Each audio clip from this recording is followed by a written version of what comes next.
kỹ là nó chỉ yên ổn để hạt gì cả là sự yên chỉ mỗi ý dạng phải phá từ yếu giải tàu lúc bao giờ họ được luôn là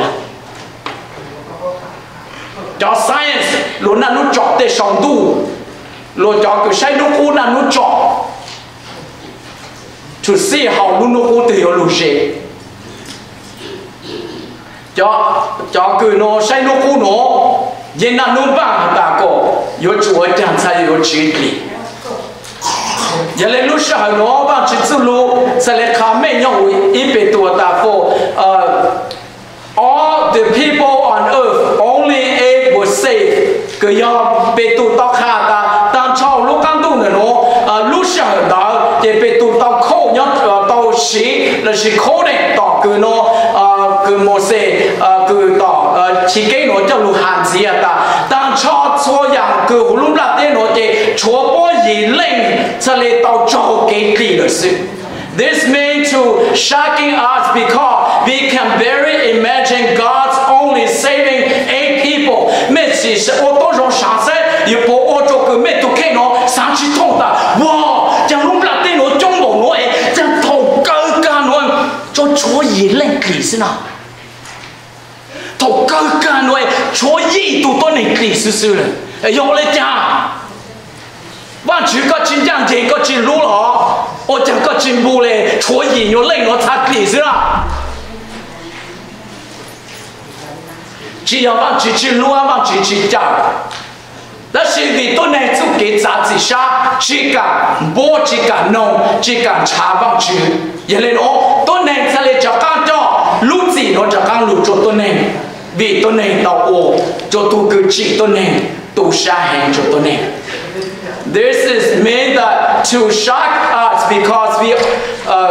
yên ô cho biết sáng chỉ thông à yên một trên lên đó. Imagine biết sáng lên đó. What about mother and father-in-law? Cứ con nào có gì là gì có bu có giờ là gì nó có tê chính tê gì này,但是nó có多种啥呢？好吧 uncle B 呢 uncle B 不到厉害，好吧 cousin P 呢不厉害。do Giêsu luôn luôn nó chỉ sử lấy cái nó bằng chỉ cho lu chê cho nó cũng bằng thầu cờ lúc là tên nó yếu lu giờ lên nó yếu lu trâu lu khưng cầu lu căng tung nó ô lê có tê pu tê giờ có tê chen tê dê có nà có gì có tê tu tê kỳ một lì ha có bộ tàu lu nông khó lu này nó có bộ tàu lu nông khó khó xin nó rồi yêu tu khen cô lu mốc cô list nè cô ý chơi cơ rồi cô chế tôi này cô tôi chỉ hàm miệng ý về cô sư phụ lấy cô nó cô chế luôn sẽ lại đi cô chế cho con nó ta ô ấy chế yo cho cô chơi chăn gì lên ha mua xe nó à lên chế cho tao gì lên à ô lấy cái hạt cô cho tao bị chơi lên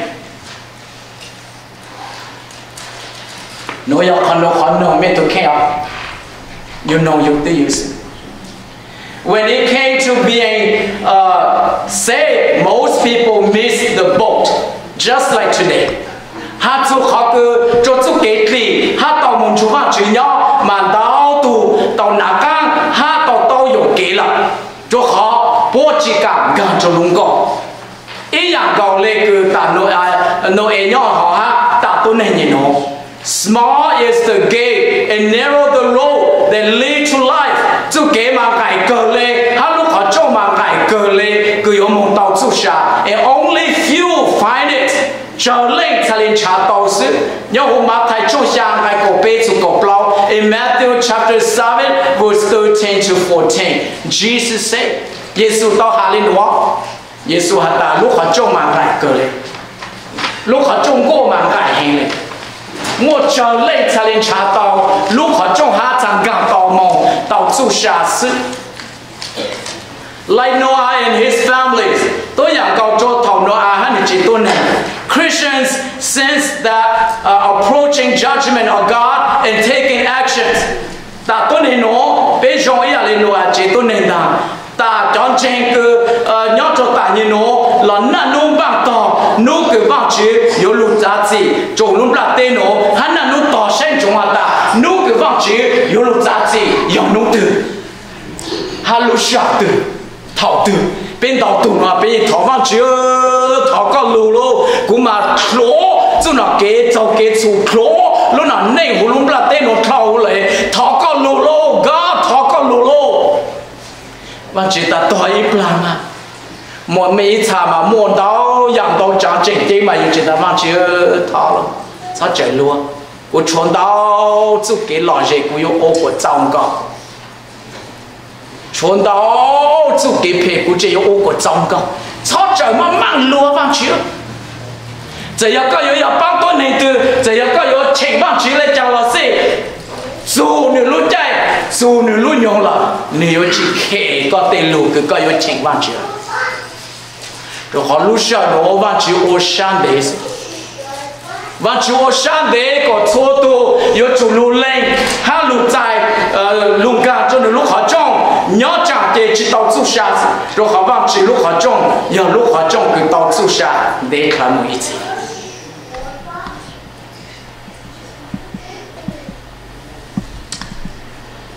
Yohan trong cầu ngay chỗ một sự trường ngay cầu John chapter 9, 10 verse 9 to 10 Yohan trong cầu ngay chỗ trong ngay cầu I am the door if anyone enter by me cú giờ lúc họ trong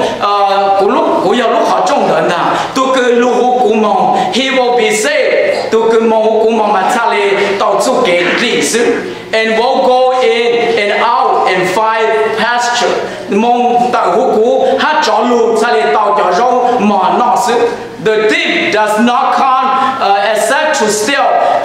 tu sang được tổ mà được cho tổ nhà sự and to kill tổ and to destroy tổ của chỗ của chồng I have come that they may have life cú lô của bố yếu chủ tàu chú sa đại cú sự and that they may have it more abundantly của bố tàu chú sa bún cầu bún đông bún bò rong cầu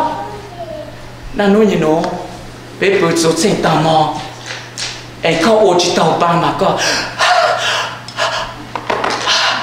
mà dùng bộ dùng tụ kê ốp bây giờ mà dùng mà cho cá trộn còn dùng tụ ba ô xa lú rồi là để lúc họ dùng chỉ cố gắng là chỉ cố gắng là mà có不应用啥个嘞có不应干用có cho cá ô ba cho cá cố gắng để lúc họ để tụ có不cố gắng họ nhưng mà tự chỉ nói đừng cố gắng mà là xin được một chuyện nhau này mấy phần chơi lên nó mà ta tôi này như nó chỉ học cô giờ ô căng nó cô phụ là những ô là họ mấy sao mà ở lên sĩ tư ô căng mà mình nhiều tôi lộc chỉ cảm chúng mấy bự rồi họ chỉ cảm bự rồi cái nông thao ô căng sự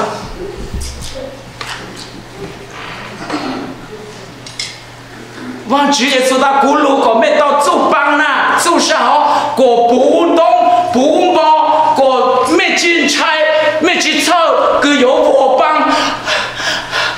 luôn gì là nó cú mua cho mấy thì mấy tao bún đông bún gạo bún bò thì也只mua nó cứ yếu thọ yếu chụp băng cho cái này là nó đã là nó thứ nó đã là nó cứ bên chủ chỉ là số nhỏ nó đã là nó thứ nó cứ bên nhau tụ tiền钱nó đã là nó thứ nó cứ lúc là tên nó plung lại được biết họ mua là bây giờ nhau một gì đạo chỉ là số我嚟講清個不造殺道只係數做嘅了喏個不造殺講只係數如何種解如何種解喏才到達個人澳洲到一樣農業咧古把如何種解喏做咩嘛要把點落地嘛面到杜正只做造清那是要古把做咩嘢喏啦古muốn到產業比做咩農是嘛lực lượng các phòng các trường gạo nhau hồng tàu ha lực lượng các tàu tê nó cứ yếu ô tô tôi này một chỗ lưu nhau hồng tàu ha chỉ mua lên ta nhìn nó chỉ mua tàu tụi tôi này phê chừng ô yếu ô phê cho trái nhau hồng ha mà ta xin nó lúc con thấy cứ trọ tiền có bao thang thọ có mong chăng cả tiền nó bao sai tiền bù bao thang nữa lúc nhớ tao lúc khám phiếu rồi thì có tụ bao thang rồi lại chẳng thì nhớ tàn cho quân trên tại miền tàu tụ cứ cho bao thang lú lại做做梦诶chỉ靠骗过不叫梦补的不然补nhớ bao thang cho lúa này để bốn nông ta yo chàng là ô thâu cùng lúa chè để bốn chỗ từ cha rồi à một bao chỗ thế để bốn ta yo lên chè yo chủ tao yo doctor tại đó let's say the doctors cứ nó khó surgery cho con bây giờ bố con gan hú nhau yo doctor more prove để con gan tao chua ra lại nữa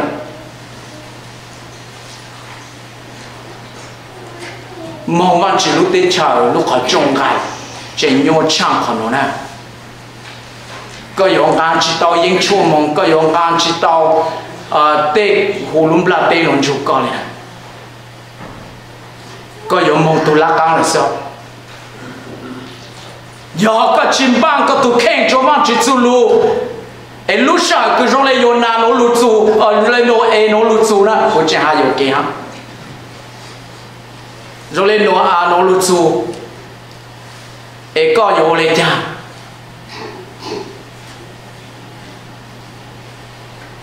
bạn chỉ chú lụt khá mấy có bây giờ chúng bạn xô lụt sao xô lụt chế nhau, lụt tổ chế nó, khó chơi nó, giờ bây tổ ô của ta nè, rồi lên lún con thằng nè, nô từ có chế tôi này biết khá nung đợi mong, có biết chịu ô của ta có lún con. thầu có ô chỉ ta có yêu chỉ mong phép mong ta có cho mình nhỏ nè bộ tô băng có ô hát chỉ có ô ý bằng thì e căng ý liao lúc có cứ yêu tăng sai nữa chủ ô chính để chính tàu đó nếu chỉ một sẽ ít bộ nên có lúc xong lúc ô của ta có nhiều khó tô ô nhiều熊是个都有伤，但我忘记路 impossible。忘记 require 个不要做按道连道道，别多我一路问题，别多鸟到那个一里二里嘛，多我一下子 impossible 忘记有路叫别么鸟都弄搞的。别错度那要做按错路上不着忘记那个别我打，差里要打晒。John Chen chỉ Giêsu có ô chỉ Giêsu luôn có nó ô tu từ lão hát có ôm bảo lấy chăng lắm cô thằng cô hồ John Chen yang cứ chỉ sử cho nó luôn nên yo chỉ sử cho bé tòng đây nó chỉ học cái luôn nhá lúc cảm động nó để sử số ta yo lúc lắm mình bữa sáng ta yang đang chỉ có thể tao số ta rồi chỉ một ý yang rồi mình muốn nông cho tôi này cứ nhau cho yang California cầu tê cứ lúc sáng mới tăng luôn nó chỉ cho ý yang đang chỉ sinh rồi ô cháu tăng cháu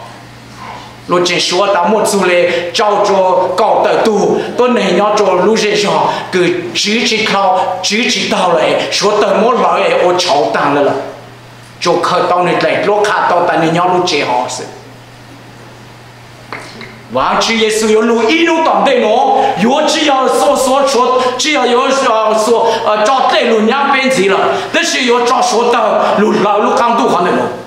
Will you be ready? Your ship, your boat, be ready to carry you off.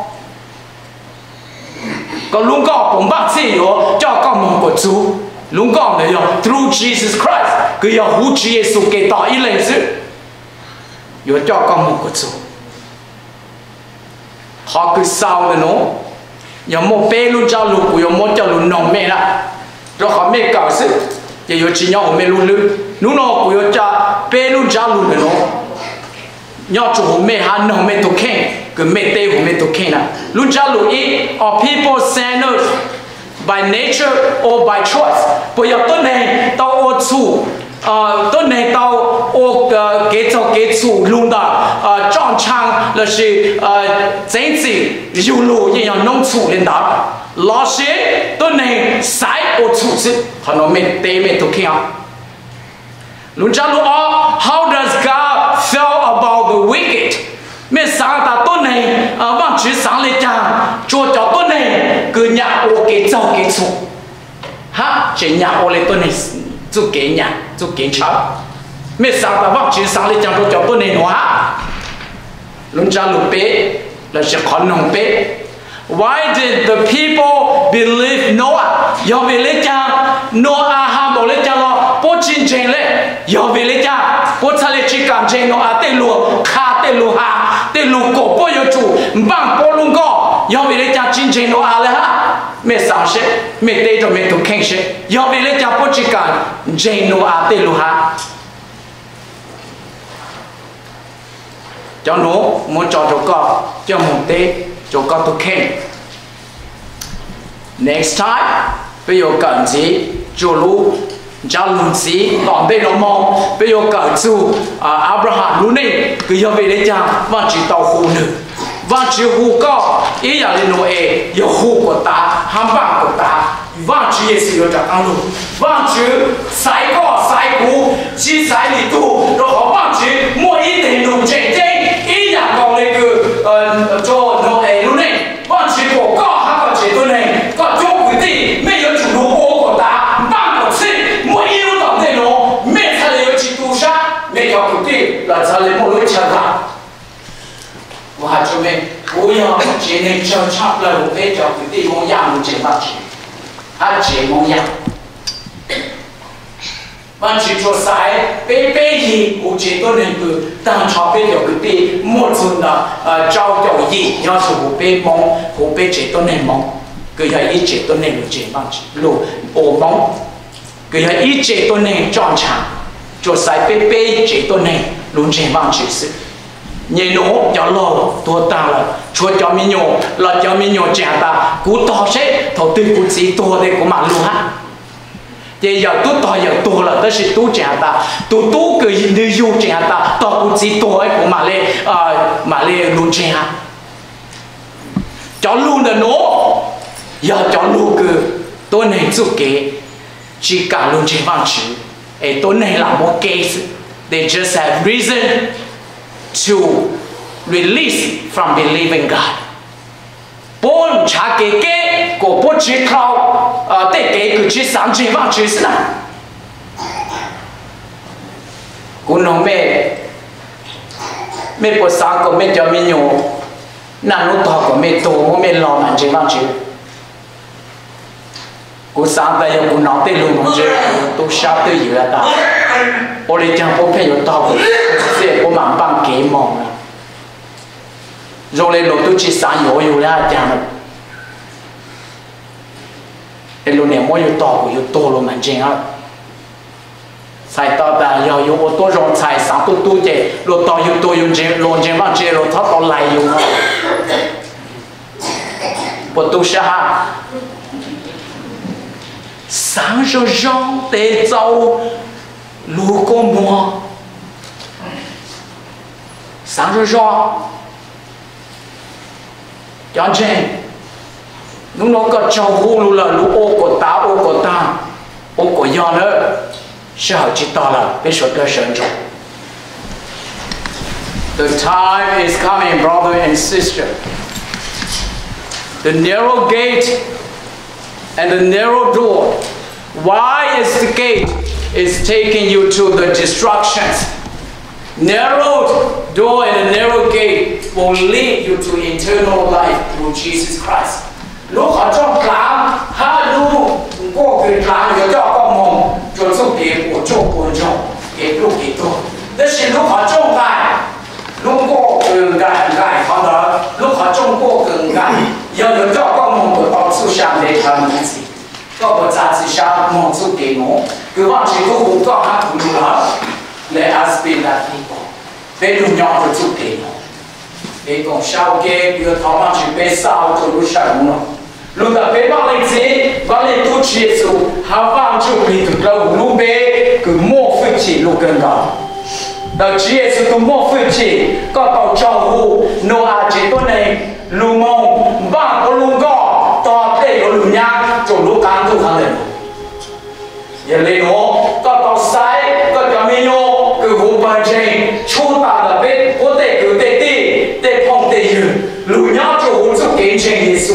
要把道路个个有路马路那边路老，一个在那路我做给，靠近他做下，个错度在那莫分离靠，他离到做下，鸟无接触个一类似，他接触个。有这样就个错度，个多弄弄，用干啥刀刀，个个一面个不弄个个打，一面干电动，一面干电压电鼓，一面干电个薄膜，叫多个个打，就弄的路是很难。我有寂寞一样东西，个有菜，还有草，就要被选择了。为主耶稣，个有叫错度给我打，蒙住个鸟。个路得长，个到处上得看每一场一起的。路上我别说多个走路上我，还有当的路多接到猫，就做给长长长，跟到，给他个走毛上，我得看了别路内，他别接到内，All Lord save our family， 他个把他讲不被讲没用，不被接到内 ，Help bring our children back to you God， 他个把个被我变死，他个走路。到主耶稣路边，路上被现在了吗？咱们被从土匪抓到主耶稣给到路边，个莫负起路更高。阿门。